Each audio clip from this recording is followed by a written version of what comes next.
Welcome Year 10 to what is now our fourth virtual assembly. What I wanted to talk to you today about was how you can be an outstanding virtual learner. Now, this is something that we talk about in assemblies anyway, about things that you should do in lessons.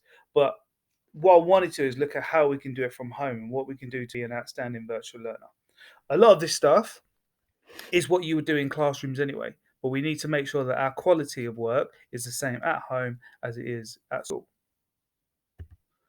So, what I want you to do is read the two boxes at the top. So we have I'm always positive and I make excellent contributions to lesson. Or I'm always resilient and complete my classwork to the best of my ability. Now, hopefully, loads of you can look at them two boxes and go, yeah, that's me. I do that all the time. But some of you might not. And I want to have a look at that first box. It says, I'm always positive and I make excellent contributions to lessons.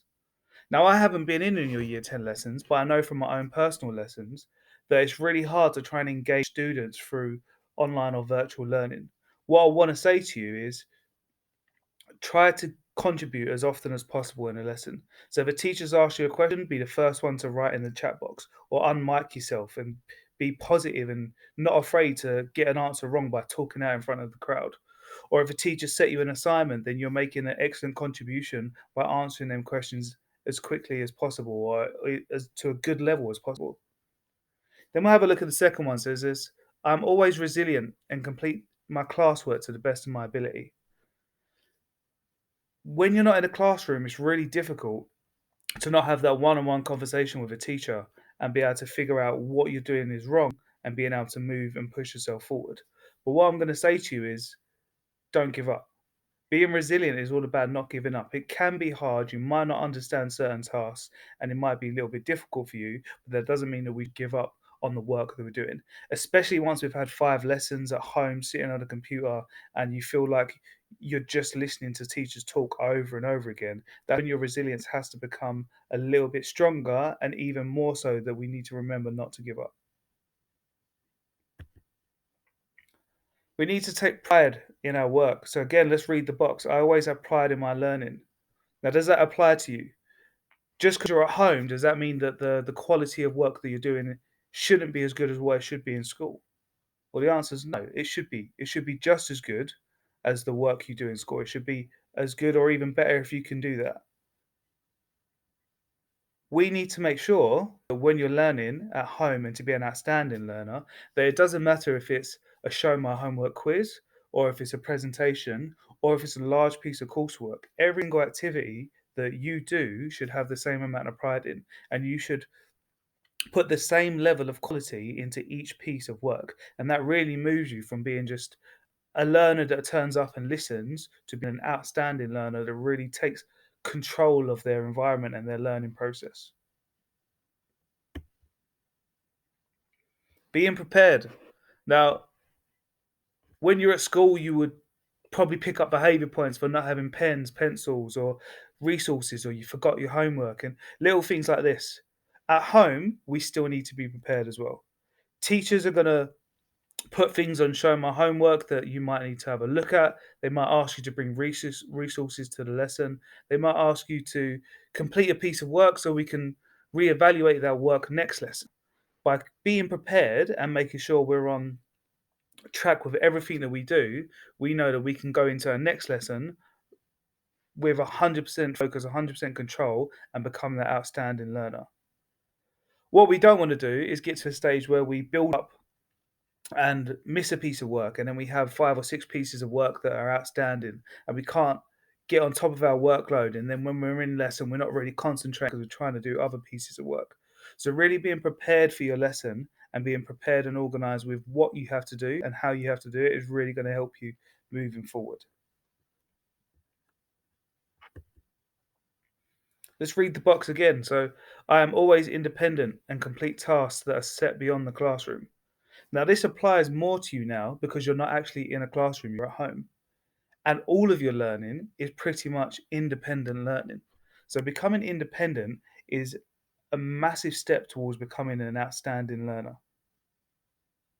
But what this means is when you're given a task and you don't understand things, how can you be independent without having to just go, oh, sir, miss, I don't know what I'm doing, without actually trying to figure it out for yourselves before bouncing back to the teacher.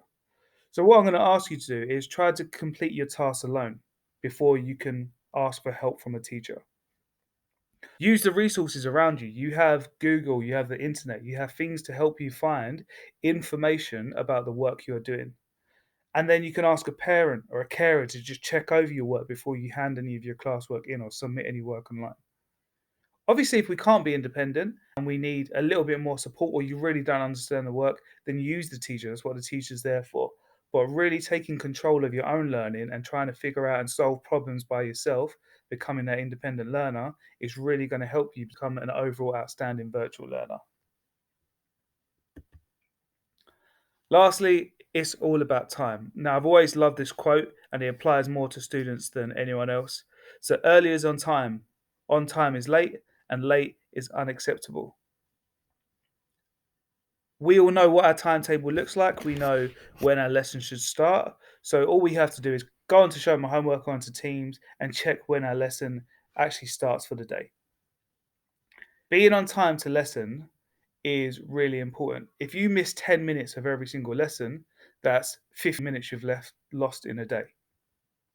If you miss 50 minutes of a day, every day for a whole week, you've lost close to 2.5 hours worth of work. Now that's 2.5 hours. If you add that up over time, becomes a massive learning gap. Now, being on time to complete do nows, to receive feedback from work, to just engage your brain in what the lesson is going to do is going to be a massive step for you to work forward. So just make sure you're on time to every single lesson, even though it's virtual. Even if you have double science back to back, that means you need to be on time to both of your double science lessons. I am completely aware that so many of you at the moment are outstanding virtual learners. I can see it on Showing My Homework by the amount of work that you're submitting. I can see it by the feedback that I get from teachers telling me, oh, this student's been brilliant and handing me this piece of work. Okay? And I really want this to continue. And I want to just make sure that we stick to these kind of outstanding learning principles. And if we continue to do this, I know that everyone across the year group will be successful.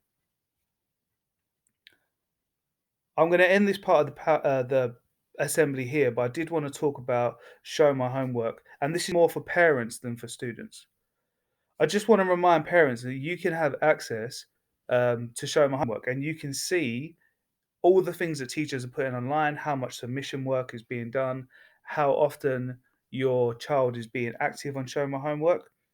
So if you don't have access to that already and you would like the ability to access that so you can monitor Show My Homework in a little bit more detail, please email me at j.stafford@theforestacademy.co.uk. I can send you a parent pin. You can then log on to it and you can see it from your device as well as your son or daughter receiving it on their device as well. So you can have it on two different platforms. Lastly, all I wanted to say was Year 10, continue to keep working as hard as you have done. It's been so nice to hear such good feedback from your teachers. If you need any support, as always, please let me know. And I will try and get in contact with you as soon as possible. I am going to start opening up a whole year team chat. We can meet together and just check in on each other and make sure that we're all right. So I'll give you details of that when that happens. Um, and if you need anything, just email me, message me on Microsoft Teams, or you can contact me directly on Show My Homework. Look after yourselves, stay safe.